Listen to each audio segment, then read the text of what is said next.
Hey guys, it's me, it's made in December, it's me, and I've got another review. This time it's of 2001's Valentine, directed by Jamie Banks, who was also responsible for the other great film, Urban Legend.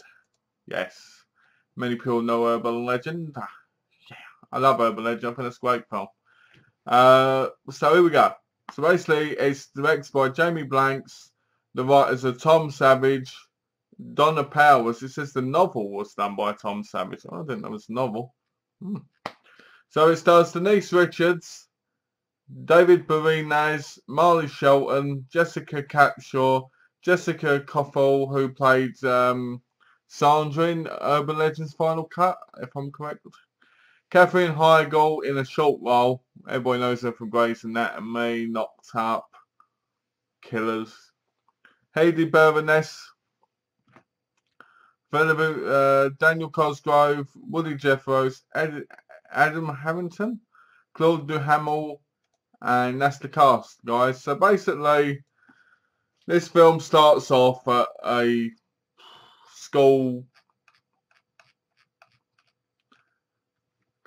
So basically, this film starts off at a Valentine's Day school dance in 1988. And a geeky boy called Jeremy Melton basically gets rejected one after another by the four popular girls to dance, who he asks to dance with him.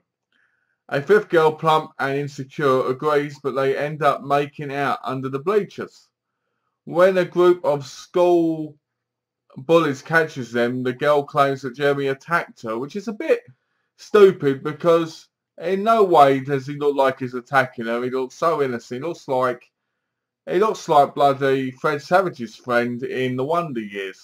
I can't remember the guy's name, but anyway. So this causes them to strip off his clothes and beat him up in front of the entire school. Then it goes to 2001. And we meet the five girls who were in that school gym. Kate, Paige, Shelley, Lily, and the formerly plump Dorothy. And even though she's formerly plump, she's still a little bit big. They are all in their 20s now and trying to sort out their love lives, which is appropriate since Valentine's Day is coming up. After a disastrous date with a loser, one of the girls, a pre-med student, is murdered by a cherub mask-wearing killer, who sent her a death threat in the form of a Valentine's Day card prior to attack. After the four remaining girls are reunited at a funeral, they all start receiving threatening cards and messages. At first, they don't know who would want to hurt them, but eventually they figure that maybe Jeffrey is responsible. Police records show that Jeremy has completely disappeared, so no one knows what he looks like. Could the formerly nerdish Jeremy have had plastic surgery and turned into one of the girls' handsome boyfriends? Whoever it is, the lone survivor has to put a stop to this spurned individual's murder spree before she too becomes a Valentine to die for. So basically, the film has death scenes in it and kills, and the kills, they're nowhere. I can put it. I watched this when I was, 16, 15 originally, and I had really fond memories of the movie. And the biggest problem is they were ruined, because as much as I still enjoyed the movie, it's nowhere as good as I remembered. So to the people I know who said it wasn't a good movie, I apologise for making fun of you for not liking it. So basically, the film, I don't know how to put this. So basically, originally I bought the film off a market stall for £4 in Basildon when I was younger. And I watched it with my mum, and I thought the film was one of the best horrors I'd ever seen. Now, I don't think it is, because I don't know. I like some of the tension that's in the movie, and I like the acting. I think David Boreanaz is great in it. I think they're all great, personally. All the main stars, that is. Some of the understars, backing stars are not so good. But when it comes to the killer, I like the cherub mask. I actually want to buy one and walk around going like this. In it. So yeah, I really enjoyed the cherub mask. I thought it was very creepy. The kind of innocent, chubby looking face, walking around with a knife and killing people. I found that to be pretty disturbing, but also pretty funny. Most of the girls I had really no interest in them. I found them entertaining and I found them personal, but at the same time I didn't really care about them. I don't know if that makes sense. I mean, I cared about Denise Richards' character, and I cared about the main character, Kate. The main character of Kate I liked. I liked her relationship with Adam, and I liked how he was like an alcoholic and he was trying to recover, and she was very wary of him, and they had some history. But she really cared about him and he really cared about her. Denise Richards' character, Paige, basically is trying to get off with men through the whole film. Then you've got Lily Voigt, who's played by Jessica Cafoe. When there's a scene where they go to like this art exhibition with moving pictures, like the eyes moving and stuff. And they're going around and there's these different screens. And Lily gets killed, basically. And the killer's wearing a cherub mask and he's got a bow and arrow. And he's shooting. And she ends up going flying through the screen. Then through the back door. And then over the balcony, which is as high as her body, into the bin. And it slams shut.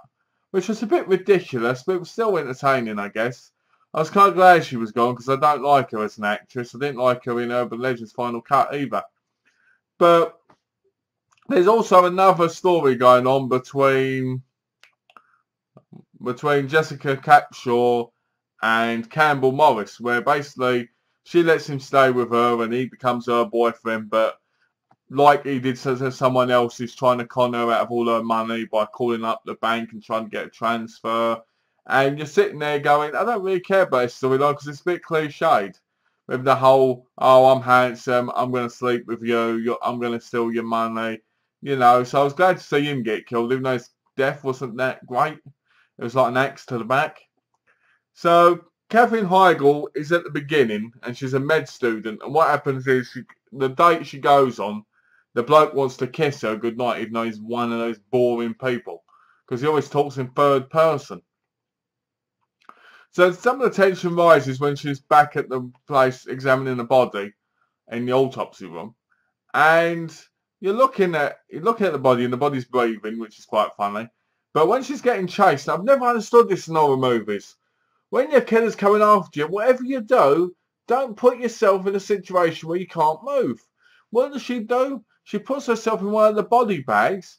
The killer opens it after stabbing a few of the bodies and grabs hold of her and kills her. And you're like, why would you put yourself in a position where you can get killed and you ain't got no escape or any movement? I never ever will understand that because it always drives me mental, you know? So she had a bit more in it. It was like 10 minutes. And that's how all the girls kind of get back together kind of thing. And you have all these different people going along the story. And the deaths happen bit by bit. But sadly, the deaths are not as good as I remember them being. Like, there's one death where Ruthie Walker, I think that's her name, she got conned by Campbell. So she basically goes to warn Dorothy. And Dorothy isn't very friendly to her, basically. They're a bit, you know. And she's walking through the place and she sees the cherub mask wearing killer pulling the body out. And she goes, oh, what's this? Some sort of joke? He then chases her. And it's just like, why didn't you smash the window with your shoes? Or the glass door with your shoe? And run out. You then see the police guy dead, Detective Leon Vaughn. And he's constantly coming on to Paige, trying to get in her knickers. And you're like, wow, that's really good police procedure, isn't it? So the movie overall is fairly good. The ending was very predictable. If you look at it and you see it as men in the movie are doing the killing, and it's got to be a guy because obviously the boy at the beginning who they think it is supposed to be the killer and he's a boy. It's a bit obvious who it is because no bloke's really given us much screen time. And spoiler alert, it's a spoiler. David Marino's character Adam Carr. They don't give anyone else as much development as him. So through the whole movie you think, oh, it's going to be Adam. It's going to be him. It's going to be David Marino's. It's got to be. And at the end of it, he's really creepy with her because he goes, I don't care about them. Dance with me, Kate. Dance with me. I said, dance, dance. And you're sitting there going, wow, dance. And he kind of gets really creepy and follows her about and stuff. But this is what gets me. Everybody's out of the house. That's another thing in horror films I'll never understand. There's these big parties going on and everybody's disappeared within 5 minutes. But in reality, it takes longer than that because people don't just leave. People go to the toilet or restaurant, bathroom, whatever you want to call it. People go, people are sick, people are passed out, people are having sex in the bed, whatever. You've always got somebody there for at least an hour after, surely, which I didn't understand. So he's following her about and she gets hold of a gun, right? She's up the stairs and all of a sudden the child-wearing mask killer comes out and the killer and Kate fall downstairs. So all of a sudden there's gunshots and it's Adam having killed the killer. Yeah. So he moves the mask and it turns out to be Dorothy. And you sit there going, well, I guess it makes sense a little bit, but this isn't what I thought was going to happen, you know. You're sitting there going, Dorothy, really? It makes sense to a degree, but I don't know. So she goes, I'm sorry, Adam. This is Kate. She goes, I'm sorry, Adam. I'm sorry. I love you, Adam. I love you. And then he hugs her and he gets a nosebleed. Yeah, that's right. Because when the deaths happen, when he kills people, he gets a nosebleed from being overexcited, I guess. And that's another thing. When people get killed, right, his blood drips on the floor, drips on them. So where's he putting all these bodies? That's what I want to know. Where's all the bodies going? I know he's hiding them, but where's he putting them? Where they can't be seen. Does he go like this? And then they disappear. So there's another bit with Kate's neighbour. This is early on in the film. Where it goes, hi Kate. Would you be my mate, Kate? How about a date, Kate? How about a date, Kate? And you're just sitting there going, well, this guy's sad. Well, later on, the cherub mask killer, David Boreanaz, Adam, walks in on him putting on stockings and women's underwear. And you're sitting there going, you know, and he goes, I've got a problem, mate. Don't hurt me. I've got a problem. I'm ill. And you're like, to be honest, I think it was more ill when he was saying, be my date, Kate, than him wearing women's clothing.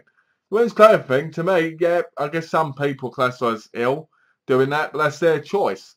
But being creepy like he was earlier, by doing the whole date Kate crap, that creeped me out more. So he's staring at her like this. Well, he gets killed with a massive iron, like boom, boom, boom. He even gets swung round, and I'm like, what about the blood spurts from this? No. So Denise Richards' character, Paige Prescott, she's got this bloke that she's there with. And basically, he constantly tries to get in her knickers. And there's a bit where he goes, I want to show you something at Dorothy's party. So she sits down on the bed, and he shows her his penis. And he goes, you're going to wax it? And I'm like, wow, this guy's really nerdy. Wax it. Wax the penis. Wax it, darling. Wax it. And I'm just sitting there going, yeah.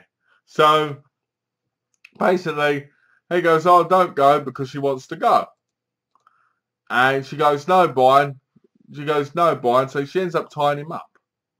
And she goes, you want me to wax it still? And he goes, oh, yeah. And she grabs hold of a candle, which is lit. And you can guess what she does. She pours it on his penis. Oh, yeah. A biatch. Yeah. Like that scene. So basically, then, there's a bit again where she's in, like, a hot tub. I'm guessing it's hot tub. It's like, yeah, it must be. It must be a hot tub. Because it's bubbly. And it's in a hot tub jacuzzi. I'm sure it's a hot tub. And she's in there, and all of a sudden she hears this noise, and there's a rose beside the thing. And you're like, what? So she ends up trapped under the glass thing, or the plastic cover that's over it. And the killer's drilling through the thing, holes. It's drilling in it. And going like this. Ooh, and she's like, ah, she can barely breathe. So she's like this, I guess holes. Right? Then he gets her in the arm, and you're like, okay, what's he going to do now? He opens up the plastic and just throws it in. Yeah, just throws the drill in. And I'm sitting there going, why didn't he do this in the first place? I guess this was supposed to be some sort of sadistic kill. Didn't work, in my view. Didn't work that much at all.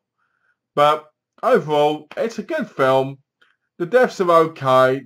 There's some that are better than others, but some are really lackluster. Like the bit where Ruthie gets her head shoved down on broken glass. That was pretty good. I really enjoyed that kill. And I enjoyed the first kill. But most of them I thought were a little bit lackluster for a horror film. But overall, the film is pretty good. I still enjoyed it. I just didn't enjoy it as much as I did the first time. But then that was 10 years ago. And someone's taste does change in that time. So I like the cover. The cover's a lot better than the English version. Yeah. Woo! So I liked it and I thought it was okay. But I'd give it a 3 because it's nowhere as good as I remembered. And I still liked it. But it's one of those films that I will put away and probably not watch again for quite a while. So, yeah. Like I said, the acting was pretty good. And, you know, the acting's good from the main cast. But other than that, there's nothing really special to the movie. So, thanks for watching, guys. And if you like this, please subscribe. And please give me a thumbs up. Thanks for watching, guys. And take care.